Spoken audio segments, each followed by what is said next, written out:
Meu nome é Gabriela J. Bezerra, tenho 27 anos. Eu nem estava totalmente acordada quando os gritos começaram.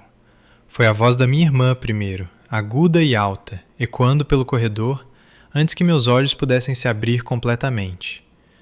Meu corpo parecia ter sido preenchido com areia molhada, pesado, sem resposta. Minha boca estava seca, minha cabeça latejava e meu peito parecia apertado de uma forma que não tinha nada a ver com o acidente. Eu não conseguia saber se era manhã ou noite. As luzes fluorescentes acima de mim não ofereciam pistas, apenas um zumbido opaco e borrado. A última coisa de que me lembrava claramente era o som do metal se retorcendo, meu carro girando, um estranho gritando que a ajuda estava chegando. Depois sirenes, depois nada. Agora eu estava aqui, emaranhada em fios, um arma em uma tipóia, minha perna imobilizada, hematomas surgindo em minhas costelas como algo tentando emergir. Minha irmã, Tatiana, estava ao pé da minha cama, como se estivesse inspecionando um dano que não acreditava ser real. Minha mãe foi direto para a cadeira perto da janela, já rolando a tela do celular como se isso fosse um inconveniente que ela planejava esperar passar. Nenhuma delas perguntou como eu me sentia. Nenhuma delas me tocou. Tão dramática, disse Tatiana, olhando para as máquinas e depois de volta para mim. Você deu perda total no seu carro para quê? Algumas costelas trincadas e uma entorse? Aquela coisa era sucata de qualquer maneira. Ela sorriu como se tivesse feito uma piada inteligente. Minha mãe riu baixinho sem desviar os olhos do aparelho. Fiquei imóvel. Minha garganta queimava demais para falar, e honestamente, eu não confiava em mim mesma para dizer qualquer coisa que não piorasse as coisas. Eu tinha aprendido há muito tempo que o silêncio era mais seguro perto delas. Tatiana se inclinou mais perto, os olhos fixos no monitor. Esse bip é irritante, disse ela. Honestamente, você sempre finge estar doente. Você faz isso desde que éramos crianças. Antes que eu pudesse processar o que ela estava fazendo, sua mão se estendeu e arrancou o cabo. A tela escureceu. O quarto mergulhou em um silêncio que parecia errado. Final. Eu não me movi. Eu não gritei. Eu estava cansada demais, ferida demais, acostumada demais a ser desprezada para sequer reagir. Um pensamento estranho cruzou minha mente então, silencioso e aterrorizante. Talvez seja assim que as pessoas perdem o juízo. Não de forma barulhenta, nem de uma vez, mas lentamente quando ninguém acredita nelas. O que nenhuma de nós percebeu foi que a porta do meu quarto não tinha fechado completamente. A enfermeira entrou calmamente, com o rosto indecifrável, mas os olhos afiados. Ela não aumentou o tom de voz. Ela não discutiu. Ela simplesmente disse: "Vocês não vão sair daqui. Eu chamei a polícia." Tatiana ficou pálida, como se tivesse sido mergulhada em água gelada. A boca da minha mãe se abriu, depois se fechou novamente. Então vieram as desculpas. Ela não quis dizer nada com aquilo. Ela só estava nervosa. Tem sido uma semana estressante. A enfermeira não respondeu.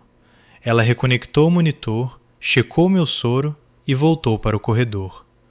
Pude ouvir passos já se movendo rápido, rádios estalando.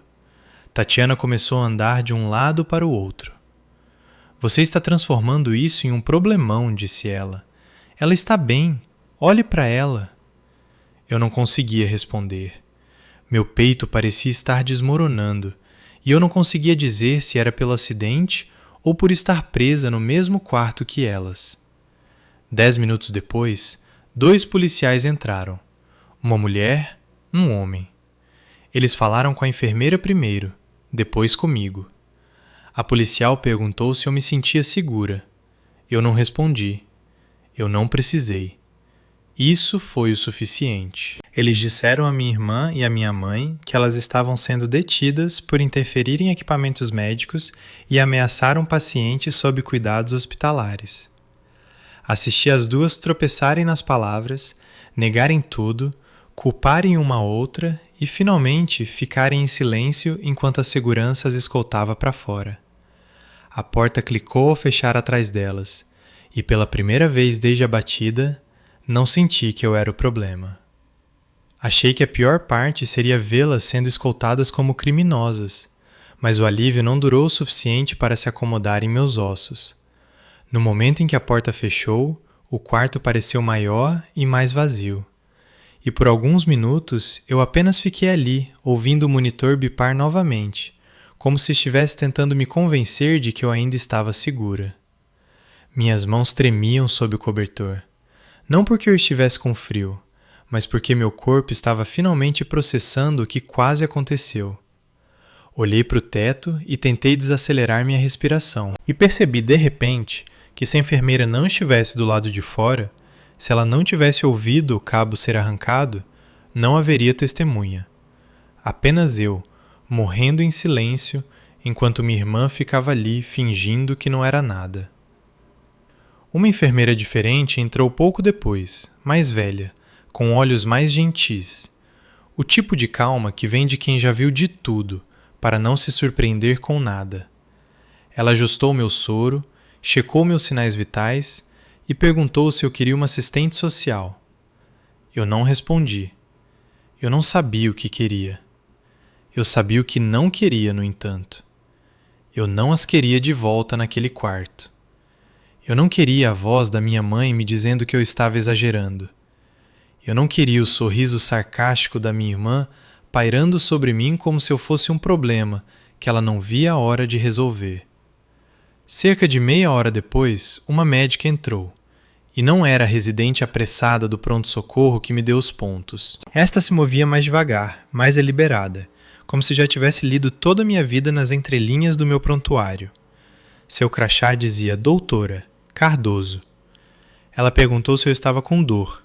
Eu disse que estava bem, principalmente porque bem era a palavra mais fácil de dar quando se está exausta demais para oferecer algo mais complicado. Ela puxou uma cadeira e o jeito que se sentou me disse que ela não veio ali para falar de hematomas. Ela me contou algo que eu não esperava de jeito nenhum.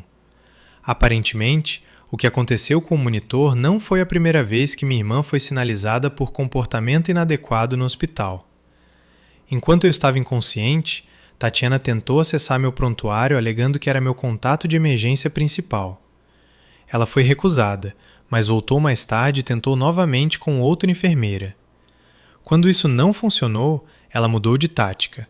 Começou a dizer aos funcionários que eu tinha um longo histórico de comportamento de busca de atenção. Tentou convencê-los de que eu estava exagerando os sintomas. Sugeriu que minha medicação para a dor era desnecessária. A voz da doutora Cardoso permaneceu firme enquanto ela explicava, mas eu podia ouvir a indignação por baixo, como se até ela estivesse lutando para manter o distanciamento profissional. Então ela mencionou minha mãe. Ela havia sido gravada pelas câmeras do hospital várias vezes, revirando os olhos, fazendo caretas pelas costas das enfermeiras, zombando da maneira como eu respirava. Pequenos gestos que pareceriam mesquinhos se descritos em voz alta. Exceto que o mesquinho se torna perigoso quando é você quem está deitado em uma cama, incapaz de se defender. O hospital tinha documentação, depoimentos de testemunhas, registros de horários. A doutora Cardoso perguntou se eu queria registrar uma queixa formal. Olhei para a parede enquanto ela falava porque raiva não era o que eu sentia. Raiva significaria que eu ainda acreditava que isso era novidade. O que eu sentia era algo mais frio, como se algo em mim estivesse finalmente abandonando a esperança de que talvez, lá no fundo, elas se importassem. Eu passei anos dizendo a mim mesma que minha irmã era apenas ácida, que minha mãe estava apenas estressada, que elas não queriam dizer as coisas da forma como soavam. Essa era a mentira que eu mantinha viva para sobreviver a elas. Agora, o hospital estava me dizendo que não era um mal-entendido. Era um padrão. Naquela noite, fui transferida para um andar mais silencioso, longe da enfermaria geral, para um quarto menor perto do final do corredor. A enfermeira disse que era o procedimento padrão para pacientes de trauma, mas eu pude ver a verdade em seus olhos quando ela disse isso. Isso não era apenas recuperação, era proteção. O hospital não confiava na minha família, nem eu. Quando meu celular foi finalmente devolvido na manhã seguinte, Estava dentro de um saco plástico com minha carteira e relógio. A bateria estava quase descarregada, mas quando ligou, brilhou como um sinal de alerta. 32 chamadas perdidas, 17 mensagens de voz, 6 mensagens de texto seguidas de Tatiana, todas enviadas por volta das 3 da manhã, oscilando entre a fúria e o pânico. Não acredito que você deixou eles nos prenderem. Me liga agora antes que isso piore. Você está arruinando tudo. Cada mensagem ficava mais afiada, mais desesperada, como se quanto mais ela escrevesse, mais pudesse forçar a realidade a voltar para o lugar. As mensagens da minha mãe eram diferentes, mais curtas, controladas. Não queríamos que chegasse a esse ponto. Pare de tornar isso público. Você está prejudicando a família. Ela continuava usando a palavra família como se fosse um escudo, como se apagasse o que aconteceu no momento em que a pronunciava. Ao meio-dia, minha tia Luana me ligou chorando. Disse que tinha ouvido algo, não tudo, apenas o suficiente para ficar assustada. Minha mãe já tinha ligado para ela, dizendo que eu armei para elas, que eu estava fazendo cena no hospital, que eu estava instável e tentando arruinar o nome da família enquanto estava dopada de remédios para a dor. A voz da minha tia tremeu quando ela me perguntou se algo daquilo era verdade. Contei a verdade, nem tudo, apenas a parte do monitor desligado, a enfermeira ouvindo tudo, a polícia chegando. Contei que a médica disse que estava documentado. Contei que eu não tinha sequer forças para discutir e que essa era a parte que mais me assustava, que elas fizessem algo assim quando eu não podia reagir. Houve uma longa pausa na linha e então minha tia disse baixinho: Meu Deus. Não como se estivesse chocada, mas como se estivesse finalmente vendo algo que deveria ter visto anos atrás. Mais tarde naquele dia, minha prima Roberta me mandou capturas de tela do grupo da família. As pessoas já estavam escolhendo lados. Alguns parentes diziam que eu estava exagerando. Alguns diziam que eu deveria ter resolvido isso em particular. Alguns diziam que Tatiana era apenas emocional e minha mãe estava apenas preocupada. Mas também havia mensagens que faziam meu estômago revirar por um motivo diferente. Parentes admitindo que viram Tatiana se comportar assim por anos e foram apenas educados demais para dizer qualquer coisa. Pessoas confessando que sabiam que minha mãe distorcia histórias e se fazia de vítima, e que sempre ignoraram porque era mais fácil do que lidar com ela. Essa parte doeu mais do que o acidente, porque significava que eu não estava louca. Eu não estava imaginando. Eles sabiam, todos sabiam, e deixaram continuar acontecendo porque era conveniente. 2 dias depois recebi alta, ainda dolorida, ainda rígida, ainda dormindo em pedaços quebrados. A equipe do hospital se movia com uma espécie de consciência cuidadosa ao meu redor, como se não quisessem assustar um animal que esteve encurralado por muito tempo. Não contei a ninguém que dia eu estava saindo. Não postei sobre isso. Não atendi as ligações da minha mãe. Achei que o segredo me garantiria uma saída limpa. Não garantiu. Enquanto uma enfermeira me levava de cadeira de rodas em direção à entrada, eu as vi esperando do lado de fora. Tatiana estava encostada no corrimão, olhando para o celular como se estivesse entediada. Minha mãe segurava uma sacola de compras com flores e um balão barato que dizia: "Fique boa logo".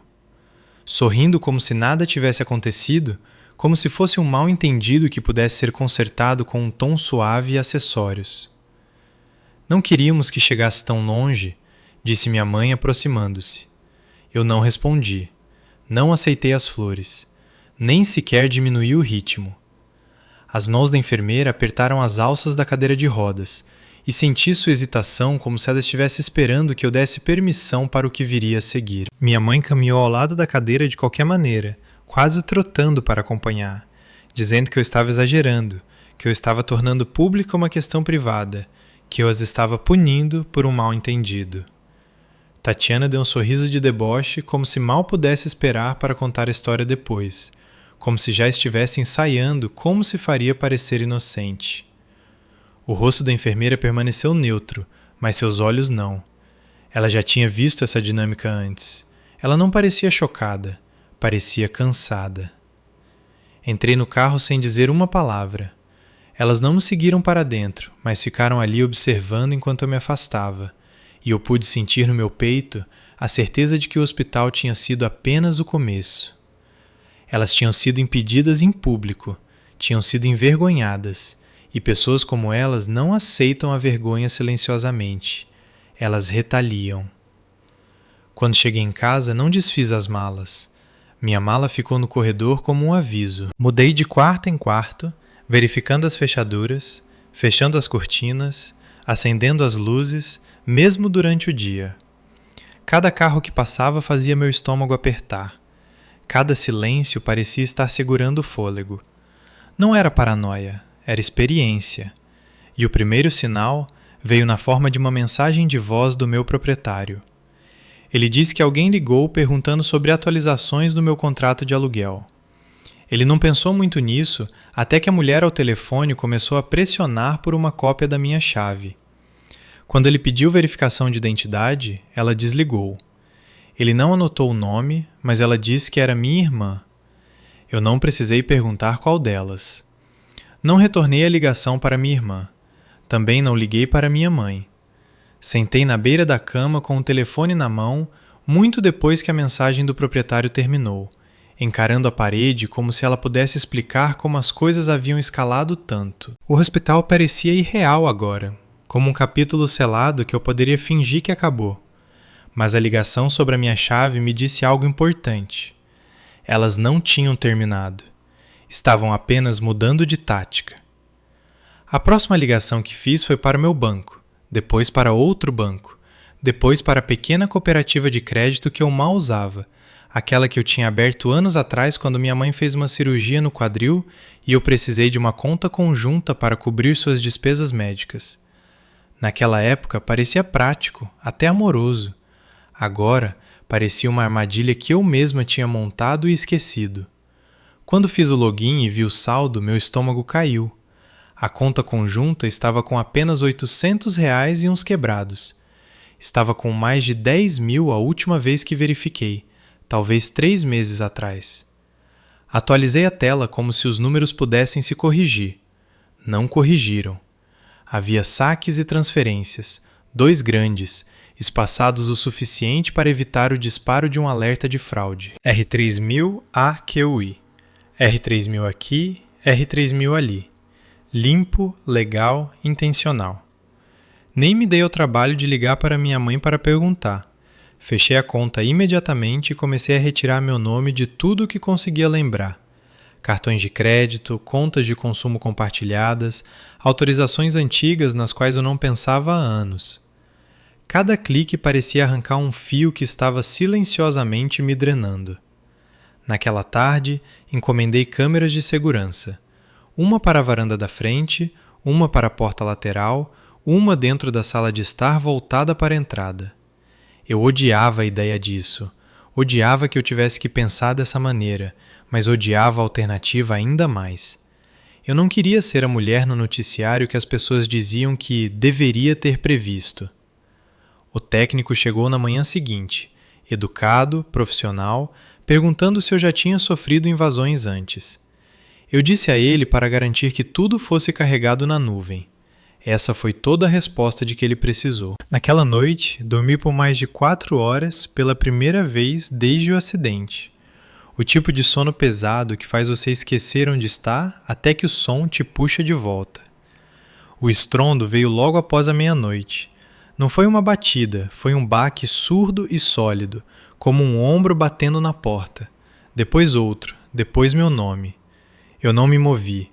Fiquei agachada atrás do sofá com meu celular na mão, já discando. Reconheci as vozes imediatamente. Tatiana primeiro, alta e aguda, exigindo que eu abrisse a porta.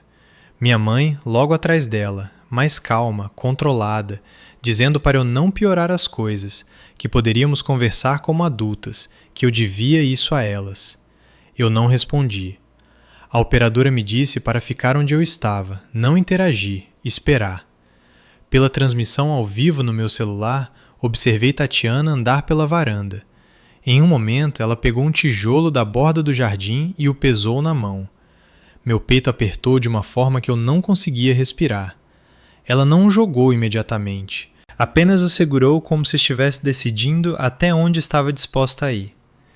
A polícia chegou mais rápido do que eu esperava. Sem sirenes, apenas os faróis lavando a garagem. Um policial se colocou entre elas e minha porta sem fazer muitas perguntas. Ele disse para elas irem embora. Elas tentaram agir casualmente, como se estivessem apenas checando como eu estava, mas recuaram quando ele não se mexeu. Elas não foram longe. Sentaram em um carro do outro lado da rua por quase 1 hora, observando minha casa como se estivessem esperando algo mudar. Foi quando liguei para meu tio Álvaro e minha tia Lúcia.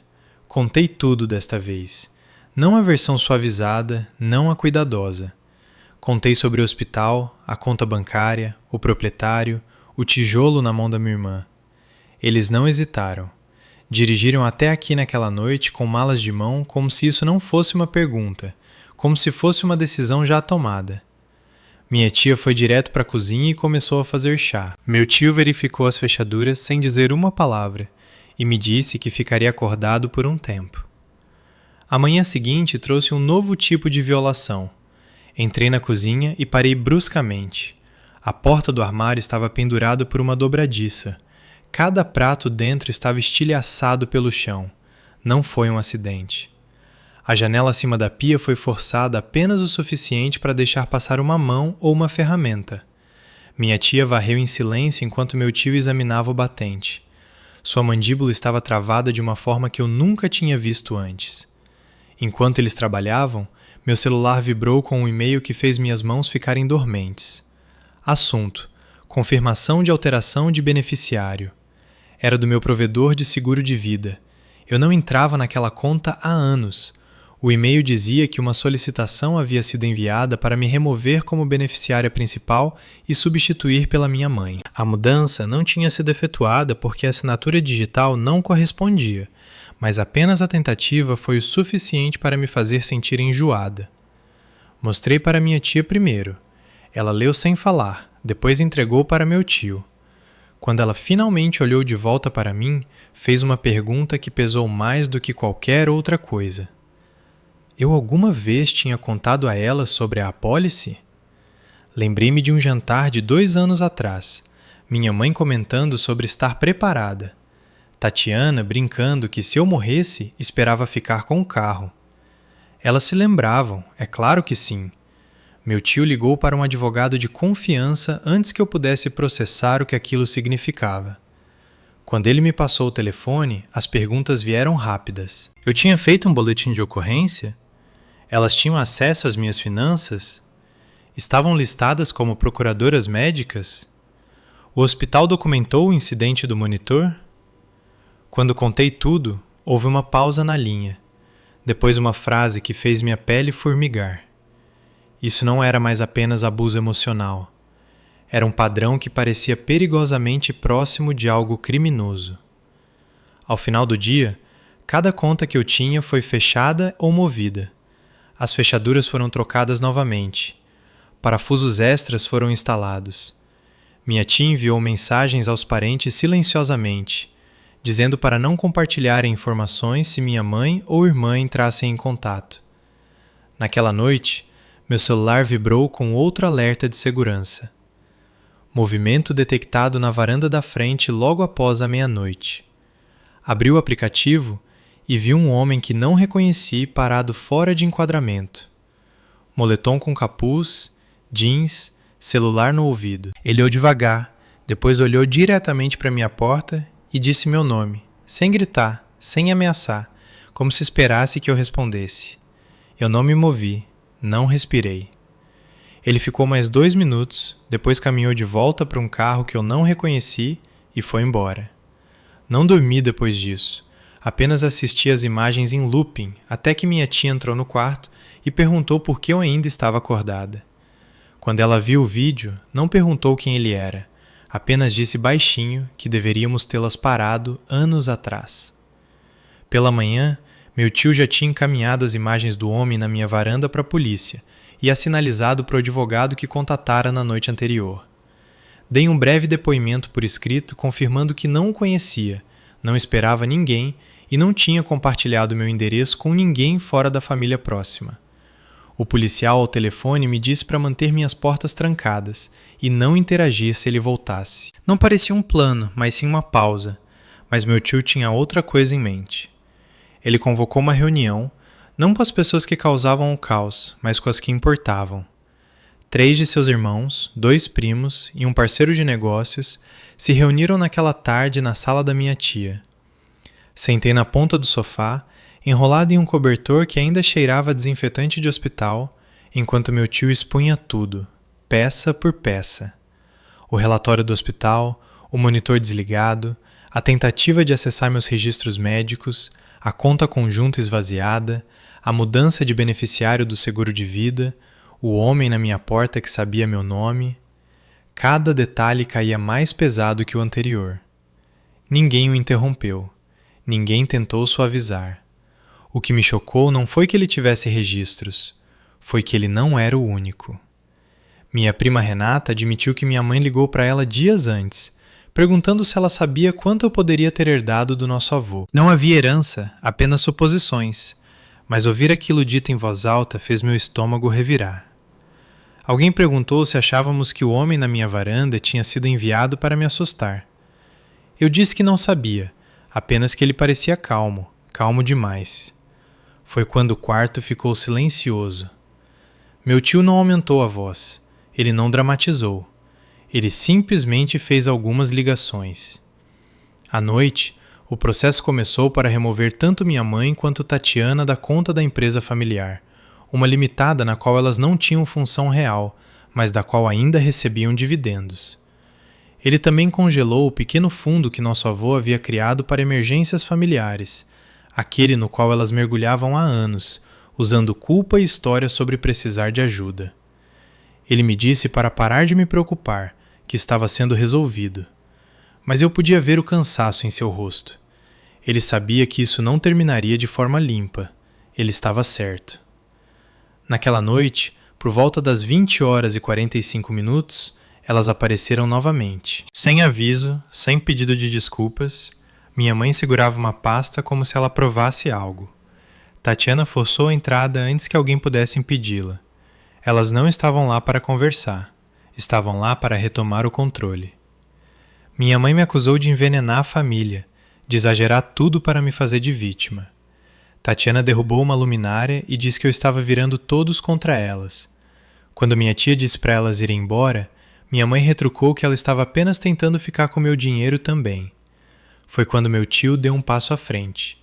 Ele não gritou, ele não ameaçou. Ele disse uma frase calma e clara, autossuficiente para todos ouvirem. Se você disser mais uma palavra, eu farei com que você seja cortada de cada contrato restante, de cada ativo, de cada real vinculado a esta família. Minha mãe congelou. Tatiana abriu a boca, depois parou quando meu tio levantou um dedo e disse: "Chega! Acabamos de proteger vocês de vocês mesmas." Ele se voltou para mim e fez uma pergunta que ninguém nunca tinha me feito antes. "Você as quer aqui?" Eu disse não. E pela primeira vez na minha vida, alguém ouviu. Elas foram informadas para sair ou a polícia seria chamada novamente. Minha tia ficou entre mim e a porta até que elas recuassem. Sem gritos, sem lágrimas, apenas 2 pessoas percebendo que a única coisa que valorizavam mais, o acesso, havia acabado. Naquela noite, dormi no sofá enquanto minha tia fazia chá e meu tio trocava as fechaduras novamente. Mesmo que elas nunca tivessem tido as chaves, olhei pela janela por um longo tempo, não porque esperasse que voltassem, mas porque finalmente acreditei que poderiam não voltar. O medo não desapareceu da noite para o dia. Mesmo depois que elas se foram, mesmo depois que as fechaduras foram trocadas e a casa finalmente ficou silenciosa, meu corpo permaneceu tenso, como se algo mais estivesse por vir. A segurança parecia temporária, como um lençol fino esticado sobre algo frágil. Dormi, mas levemente. Cada som lá fora me fazia abrir os olhos. Cada vibração do meu celular enviava um solavanco através de mim antes mesmo de olhar para a tela. Na manhã seguinte, enquanto minha tia fazia café e meu tio falava com o advogado novamente, fiz algo que não tinha me permitido fazer antes. Abri meu laptop e comecei a procurar apartamentos em outras cidades. Não cidades próximas, não lugares pelos quais minha mãe pudesse passar acidentalmente. Cidades tranquilas, menores, lugares onde ninguém conhecia meu sobrenome e ninguém tinha expectativas sobre mim. Não contei a ninguém que estava fazendo isso. Ainda não. Apenas rolar a tela parecia uma forma de respirar. Ao final da semana, a papelada da medida protetiva foi protocolada. A documentação do hospital foi anexada. Os boletins de ocorrência foram cruzados. Meu advogado explicou tudo em uma linguagem calma e cuidadosa, mas o significado por baixo era inconfundível. O que aconteceu comigo não foi apenas drama familiar. Foi um padrão documentado de interferência, intimidação e tentativa de controle. Ver isso escrito daquela forma fez algo dentro de mim doer. Não porque eu as quisesse punidas, mas porque finalmente entendi o quão sério sempre tinha sido. Alguns dias depois, meu tio se sentou comigo e fez uma pergunta que eu não esperava. "Você quer ficar aqui?" ele disse. "Ou quer ir embora?" Ele não formulou isso como um teste ou uma sugestão. Formulou como uma escolha que eu tinha permissão para fazer. Eu disse a ele que queria ir embora. Não fizemos um grande anúncio. Não houve mensagem em grupo explicando nada. Nenhum post em rede social, nenhuma turnê de despedida. Cedo, em uma manhã antes do sol nascer completamente, arrumei uma mala com as coisas que eu não podia substituir. Todo o resto foi doado, vendido ou deixado para trás. Meu tio dirigiu à frente com um reboque alugado, levando algumas peças de móveis usados que compramos rapidamente. Minha tia seguiu em seu carro com cobertores, lanches e uma garrafa térmica de café, como se estivéssemos em uma viagem de estrada normal. Não estávamos. Parecia mais uma evacuação. O apartamento ficava a 2 horas de distância.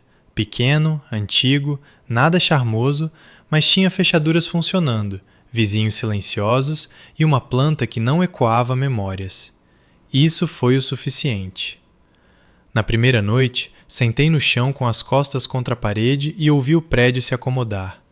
Sem gritos, sem passos do lado de fora da minha porta, sem vozes dizendo meu nome como se fossem donas dele. Não dormi muito no começo. O silêncio era limpo demais, desconhecido demais. Mantive meu celular virado para baixo, esperando que algo ruim acontecesse. Nada aconteceu. Dias se tornaram semanas. Comecei a dar curtas caminhadas pelo quarteirão, depois mais longas. Comprei uma mesa pequena e 2 cadeiras em um brechó. Meu tio ajudou a pendurar cortinas blackout. Minha tia encheu minha despensa como se eu estivesse me mudando para uma república estudantil, etiquetando potes e fingindo não notar quando eu ficava quieta. Eles visitavam com frequência, mas nunca pressionavam. Não me perguntavam como eu estava me curando. Não me diziam o que eu deveria sentir. Eles apenas apareciam. E só isso já parecia algo que eu nunca tive antes. A medida protetiva se manteve, sem violações, sem carros estranhos, sem números desconhecidos ligando no meio da noite. Não ouvi nada diretamente da minha mãe ou da minha irmã. Novamente, isso não significava que elas desapareceram. Apenas significava que pararam de me alcançar. Ouvi através da minha prima Renata uma vez, por um número que não reconheci. Ela disse: "Você estava certa. Eu não queria ver antes. Agora eu vejo." Não respondi, não porque estivesse com raiva, mas porque tinha terminado de me explicar. Trabalhei remotamente, silenciosamente. Nada impressionante, nada dramático, apenas estável. Economizei mais do que jamais havia economizado. Cozinhei para mim mesma. Aprendi qual padaria tinha o melhor pão.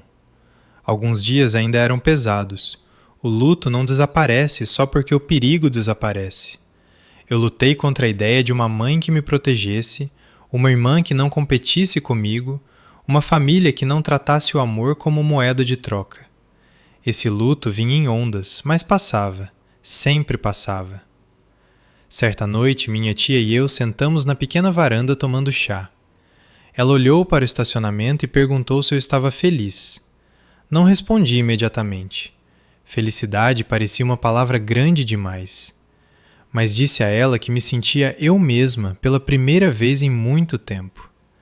Não a versão de mim que ficava quieta para sobreviver. Não aquela que absorvia a culpa para manter a paz. Apenas eu.